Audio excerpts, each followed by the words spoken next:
I was home alone. I heard breathing sounds coming from outside my door. I went to look through the peephole and saw that it was almost nighttime. The house was quiet. Rain was falling heavily on the window, and the wind was making a frightening roar on the roof. When I stepped inside, even the click of the door made me shiver. I turned the key, locked the door, and took a deep breath.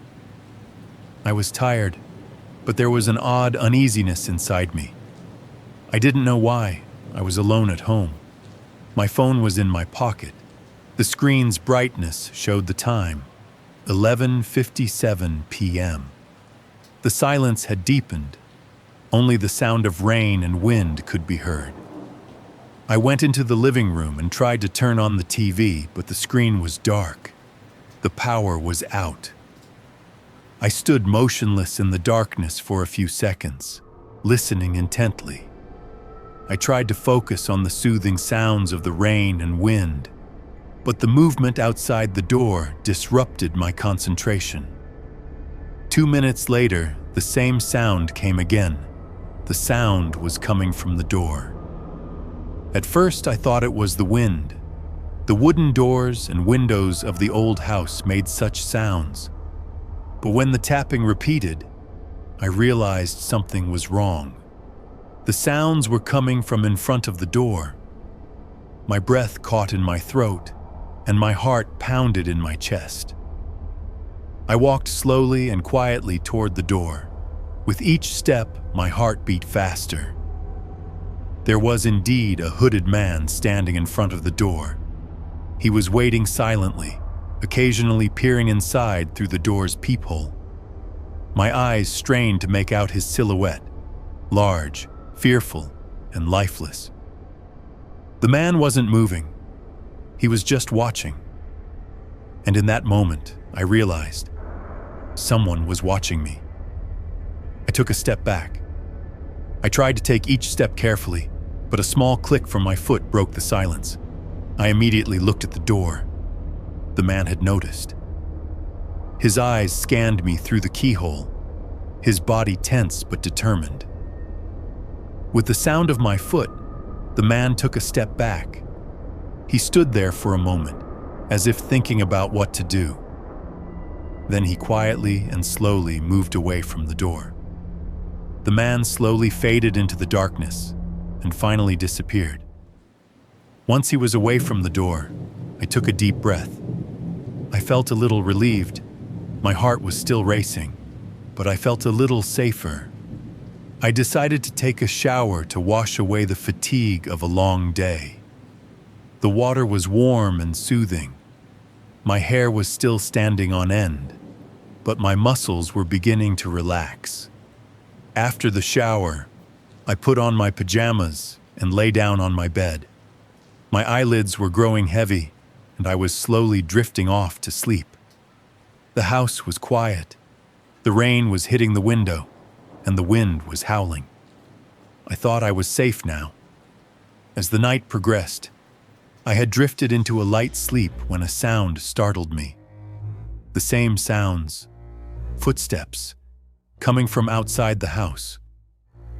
My heart began to race again. I jumped out of bed and slowly walked to the window. I gently parted the curtain and looked outside. My breath caught in my throat. Just outside the window, in the darkness, stood a hooded man. His silhouette was faintly visible in the moonlight. The man was still, watching silently. It felt like we were locked in a stare. My heart felt like it was about to burst from my chest. I took a step back. My whole body was shaking. I hesitated between closing the curtain and grabbing the phone, but fear had paralyzed me. The man was still outside, still there, just watching. He had a knife in his hand, scraping it against the glass and smiling. He moved away from the window and began walking quickly toward the door. I watched in horror. I immediately got out of bed and tried to lock the doors, but it was too late. The hooded man broke down the door and entered. I quickly hid in the closet. I could hear his footsteps, and I tried not to breathe. Through the crack in the closet, I saw him passing by. The fear of death had enveloped every fiber of my being. The air was heavy, and breathing had become difficult. Just as he was about to turn around and leave, I accidentally exhaled. The hooded man quickly turned toward the closet and approached. He opened the door, his eyes glowing in the darkness. "There you are." My friends and I just wanted to have a party until the night ended badly. It had just started snowing. Fine white sparkling flakes hit the windows with the howling wind, and the bare tree branches outside rubbed against each other, making a strange whispering sound. Since Maya's family was out of town, the large 2-story house was left to her. The house was located in an isolated area outside the city, more than a 10-minute walk from the nearest neighbor. For this reason, the 5 friends considered it the perfect place for a party. Maya, Ethan, Liam, Chloe, and Ryan. These 5 close friends, who had known each other since childhood and were inseparable, had placed the drinks they had prepared in the kitchen in the middle of the living room. The music was loud, with old metal rock songs echoing through the house. Laughter, the clinking of glasses, and the rhythmic sound of dancing feet dominated the night. As the clock neared midnight, a sudden loud and rapid knock on the door was heard. They turned down the music slightly, and everyone looked at each other. "Who could it be at this hour?" Ethan whispered. "Probably the wrong address." Ryan said, "Maybe someone got lost." Maya led the way, with Ethan close behind, toward the door. When Maya opened the door, there stood a woman in her late 50s, wearing a worn coat, her hair disheveled, and her face red from the cold. Her eyes were strange. She stared without blinking for a long time, as if trying to see into a person's soul. Her tone was slow but firm. "Turn off the music. It's nighttime. You're disturbing me." Maya fell silent in shock. Ethan asked, "This is private property. Who are you?" The woman ignored Ethan's question and repeated, "I said turn off the music." Ryan called out from behind, "Ma'am, mind your own business and leave. We're not hurting anyone." The woman turned her head toward Ryan. Her eyes held something else besides anger, an unsettling calmness. Then, without saying a word, she turned around and walked away into the darkness with heavy steps.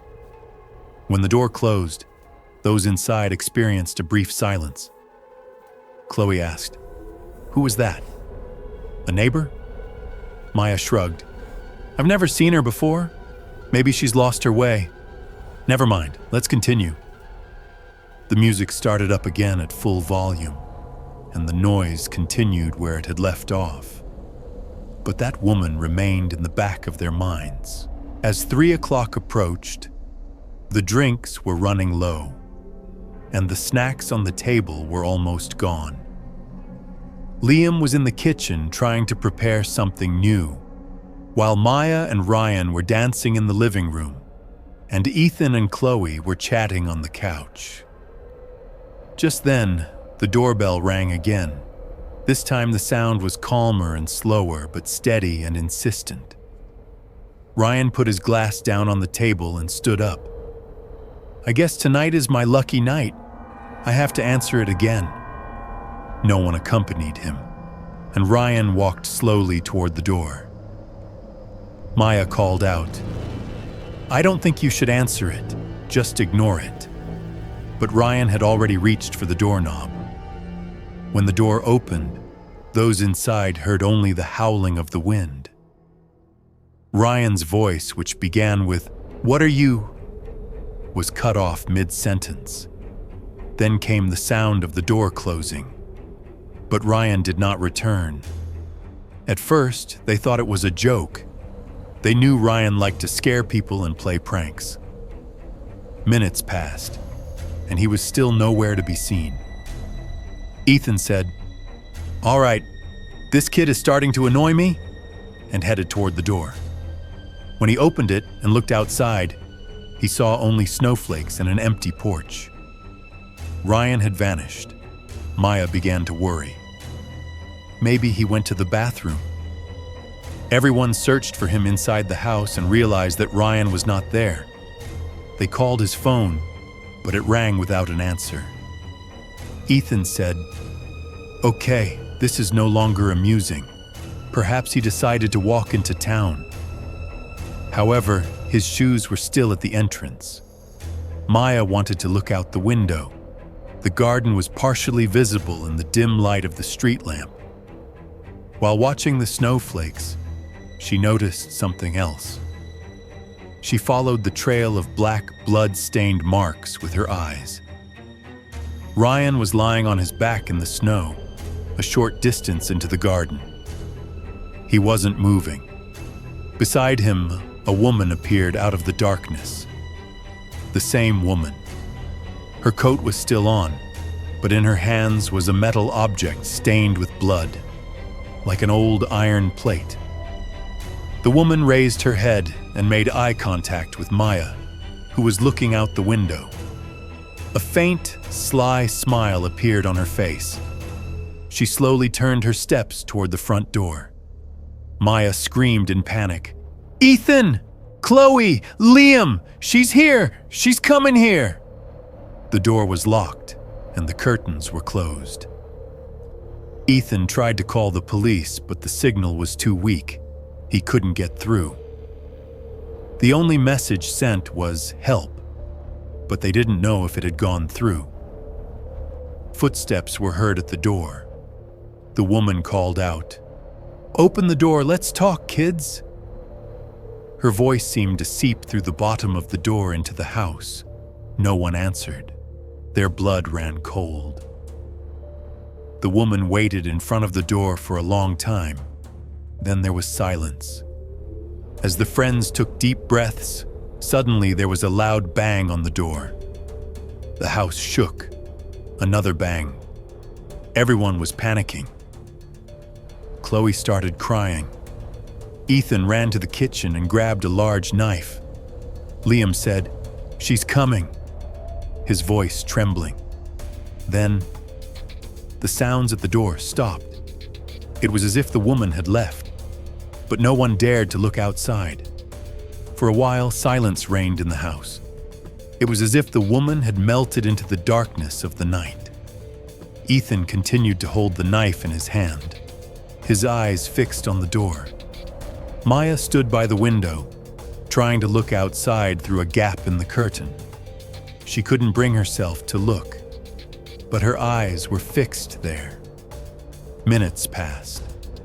Only the sound of the wind and the distant hooting of an owl could be heard. Just as everyone's hearts began to slow down a little, a sharp smell reached his nose. "Is that the smell of burning?"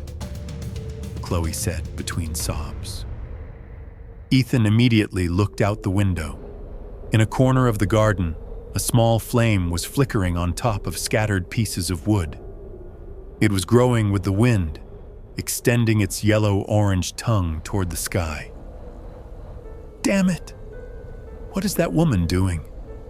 Liam whispered. At that moment, a commotion erupted on the other side of the house. They rushed over. In front of the kitchen window, the woman was slowly backing away. She held a small gasoline can in her hand. Her face bore an odd mix of calmness and madness. The woman raised her head and made eye contact with those inside. Her lips moved almost imperceptibly. "Time to warm up, kids."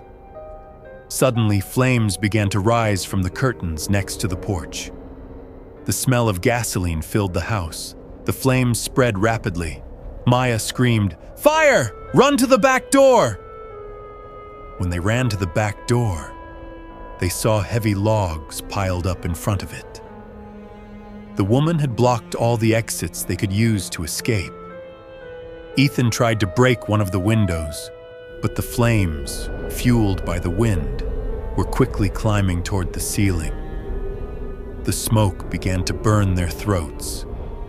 Chloe collapsed to the ground, coughing. Suddenly, the woman reappeared at the glass part of the front door. She had a wide grin on her face. Her eyes watched the horror inside as if it were a comical theater scene. Maya gathered her breath and shouted, "Why are you doing this to us?" The woman tilted her head to the side, as if she understood the question, but saw no need to answer. Then she slowly placed her hand on the glass of the door, sliding her fingers across it before pulling back. The flames had now engulfed the room. Plaster was falling from the ceiling, and smoke was billowing out of the windows. As Ethan tried to throw Liam out the window, an explosion sounded. The small gas cylinder in the kitchen had detonated. As the friends were caught between suffocating and escaping, police sirens could be heard from outside. However, as the siren grew closer, the woman quietly stepped back and vanished into the darkness. While the police struggled to extinguish the fire, Maya, the only survivor from the house, was loaded into an ambulance amid the smoke. When she turned her head, she saw a dark silhouette watching her from a distant hilltop. The woman had her hands in her coat pockets, her head tilted slightly to the side. And in that moment, Maya realized the woman was still smiling.